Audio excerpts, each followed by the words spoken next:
2023 жылдын 17 октябрь күнү Көкбөрү Федерациясынын президенти болуп Жунусалиев Рамис Майрамбекович шайланды.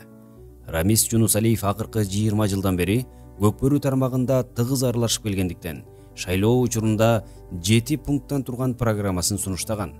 Бир жыл ичинде сунушталган программанын бир нечеси толук аткарылып бүтүп, алдыда аткарыла турчу иштер бар экендигин белгилеп кетмекчибиз. Ошентсе дагы акыркы бир жылда Көкбөрү Федерациясына келген жаңы команда эмнелерди ишке ашырып, кандай жаңылыктарды киргизгенин бир барактап алсак. Алдыга кандай гана план коюлбасын, ушул жылдарга чейин Көкбөрү Федерациясынын туруктуу кеңсесинин жок болгондугунан улам биринчи эле коюлган тапшырма уюмдун кеңсесин табуу зарылдыгы бар эле. 2023 жылдын октябрь айынын аягында Бишкек шаарынын түштүк бөлүгүндө 9-21 дарегинде федерациянын жаңы кеңсеси ачылып, башкармалык кеңешинин жыйындары бир жерде өтүп, ошондой эле жолугушуу жана чечим кабыл алуучу борборго айланды.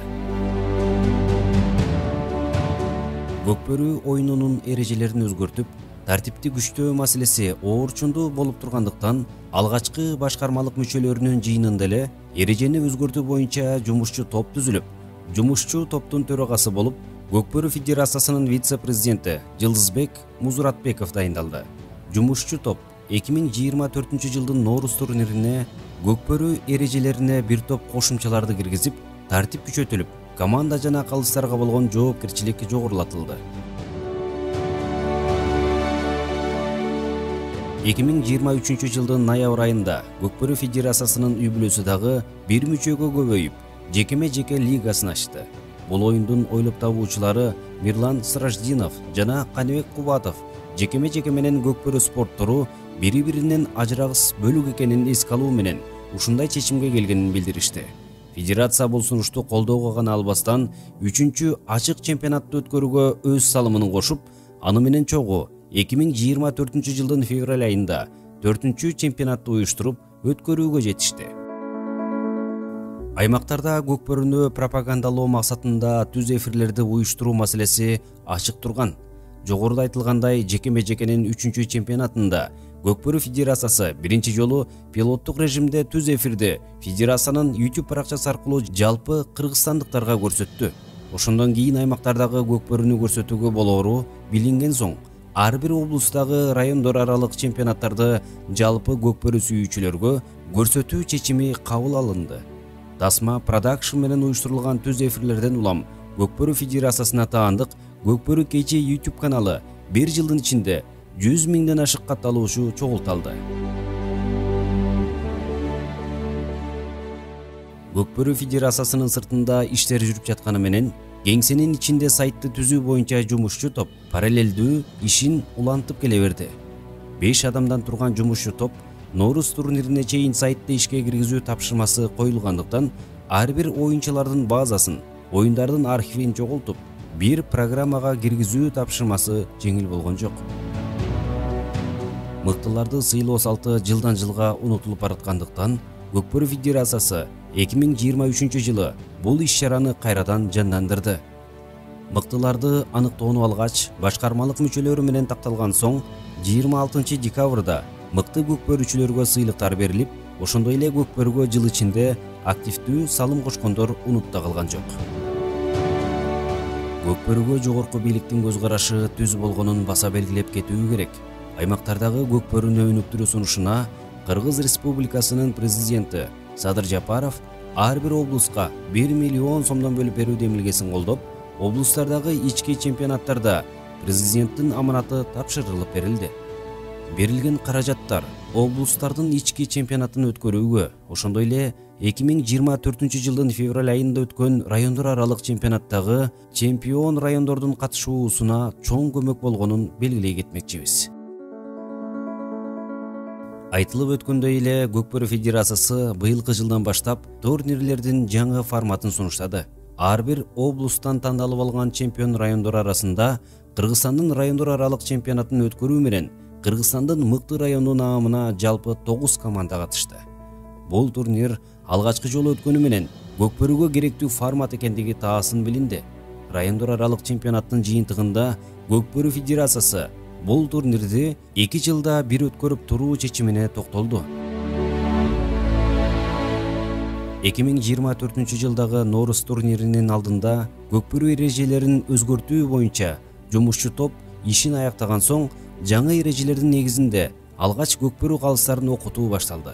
Эрежелерде бир топ тактыктар киргизилип, ошол эле учурда айып бузгандарга чара көрүү катаалдашты.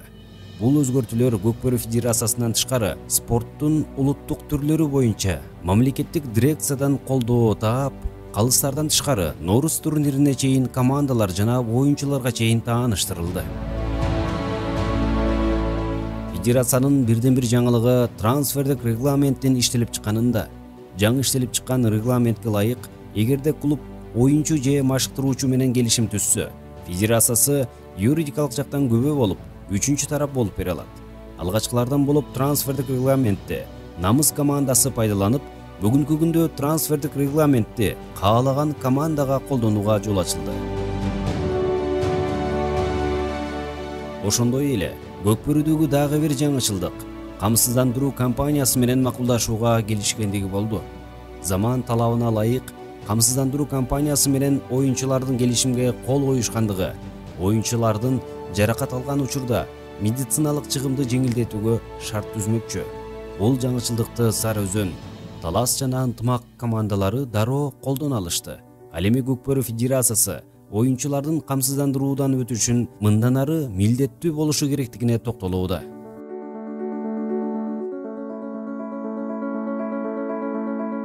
Заманбап, коопсуз тайгазандын үлгүсү иштелип чыккан соң, көкбөрүчүлөрдүн көңүлүнө туура келди. Тайгазан 2023-жылы Чолпон Ата ат майданына коюлгандан кийин Кыргызстан жаңы стандартка өтүү керектиги жаралды. Андан соң Бишкек, Каракол, Баткен, Нарын жана Чүйдөгү ипподромдор жаңы тайгазандар менен жабдылып, коопсуз тайгазанды орнотууну чет өлкөлүктөрдө да активдүү кызыгуу пайда болду. Алсак, Астана шаарында өткөн 5-чи дүйнөлүк көчмөндөр оюндарында бүткүл дүйнө жүзү жаңы стандарт тайгазан менен таанышып, жакшы пикирлерди жаратты.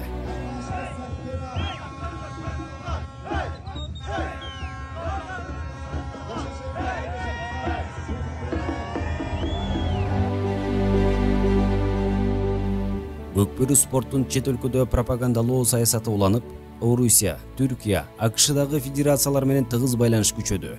Ошондой эле Кыргызстандагы Швейцария, Улуу Британия, Франция жана АКШ элчилери менен жолугушуулар байма-бай өтүп, башка өлкөлөрдүн кызыгууларын арттыруушууда.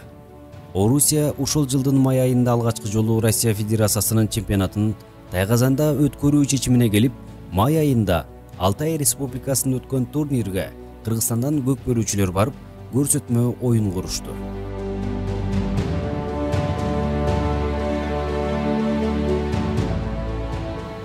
Көкбөрү Федерациясындагы ири турнирлердин бири бул Норус турнири болгондуктан, бул мөөнөткө бир катар жаңычылыктар коштолду. Эрежелери жаңыланып, Көкбөрү Федерациясынын расмий сайты ишке кирип, командалар оюнчу жана аттардын курамын электрондук негизде тапшырууга өттү. Жалпысынан турнирге 40 команда катышып, оюндар Көкбөрү Федерациясынын расмий YouTube каналынан түз эфирде көрсөтүлүп, жалпы көрүүчүлөрдүн саны 3 миллионго жетти. Бул сандар деме өрүүчүлөрдүн кызыгуусун арттырып, Көкбөрү Федерациясы менен иштешүүгө кызыктар тараптарды көбөйттү. Кошумча киреше булактарын табуу Көкбөрүнү өнүктүрүү программасында дагы жазылган.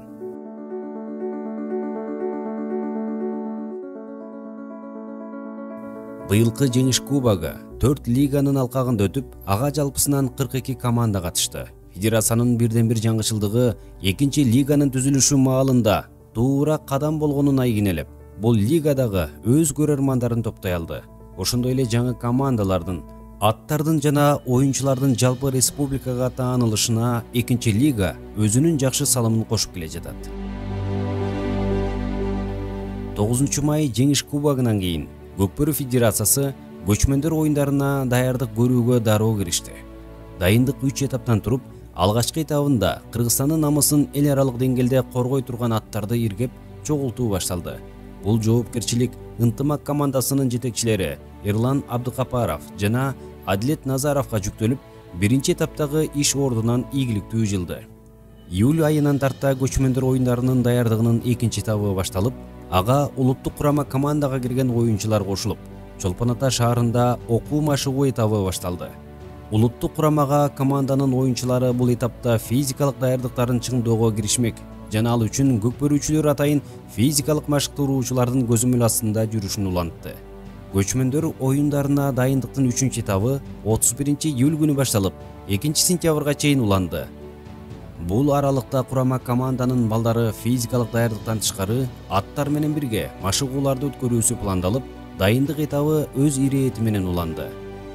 Ошол эле учурда Ысык көл облусунда Кыргызстан командасынан тышкары Орусия, Өзбекстан командалары көчмөндөр оюндарына дайындыгын көрүп жатышты. Андан тышкары Түркия, АКШ командаларына дагы аттарды дайындоо процесси параллелдүү жүрүп жатканын белгилеп кетпесек болбойт.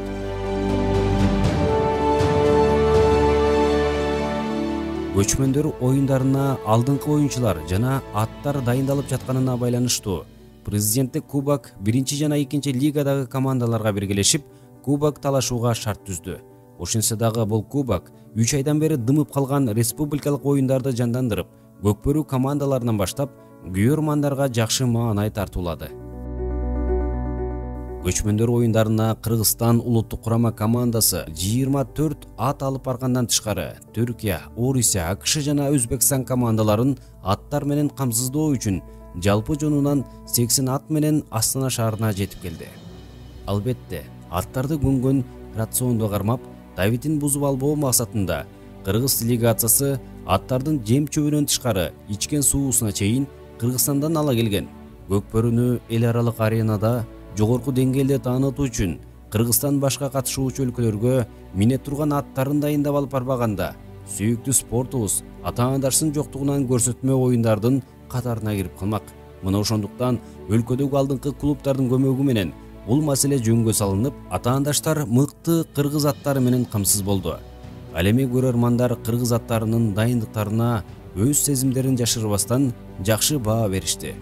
Жалпысынан көчмөндөр оюндарына барган Кыргызстандын курама командасы өзүнүн кооз оюндары, аттардын мыкты дайындыктары менен дүйнөдөгү ат сүйүүчүлөрдүн оң бааларына татып келишкенин баса белгилөө керек. Федерациянын быйылкы жылдагы дагы бир жаңылыгы муундар аралык кубоктун форматын иштеп чыкканында болду.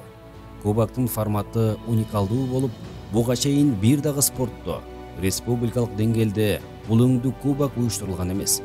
Жаңычылдыкты көкбөрү спорту биринчи киргизип, бул кубок муундар аралык ынтымакты, достукту бекемдөөгө мыкты үлгү экендигине күбө болду. Муундар аралык кубок көкбөргө мурда кийин улак ойнобогон жаңы оюнчуларды, ошондой эле мурда кийин көкбөргө кызыкпаган жаңы көрөрмандарды алып келди.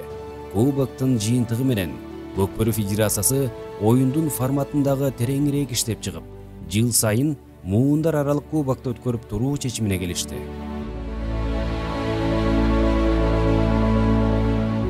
Көкбөрү Федерациясы келе жаткан жылы жаңы форматтагы турнирлерди сунуштоону уланта бермекчи. Алсак, келе жаткан жылдын февраль айында Кыргызстандын тарыхында биринчи жолу айыл өкмөттөр аралык республикалык кубокты өткөрүү пландалууда.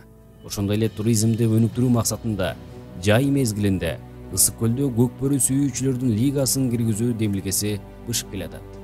Мындан башка, буга чейин Кыргызстанда болуп көрө элек көкбөрү боюнча дүйнө чемпионатын өткөрүү 2025 жылдын календарлык планына киргизилди. Ал эми салттуу болуп калган турнирлерди эске алсак, клубдук деңгээлде Нооруз кубогу, Жеңиш кубогу жана Президенттин кубогу өз мөөнөтү менен жүрө бермекчи.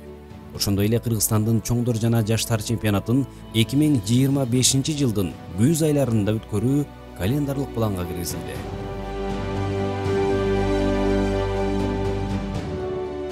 Урматтуу көкбөрү жааматы, алдыдагы иштерди биз биргеликте толук ишке ашыра алабыз. Бүгүн дүйнөлүк көкбөрүнүн эталонун бийиктетип, кармап келе жаткан сиздер. Бабалар салган көкбөрүнүн кыя жолун улантып кетүү биздин колдо экендигин унутпайлы. Жашасын биз сүйгөн көкбөрү.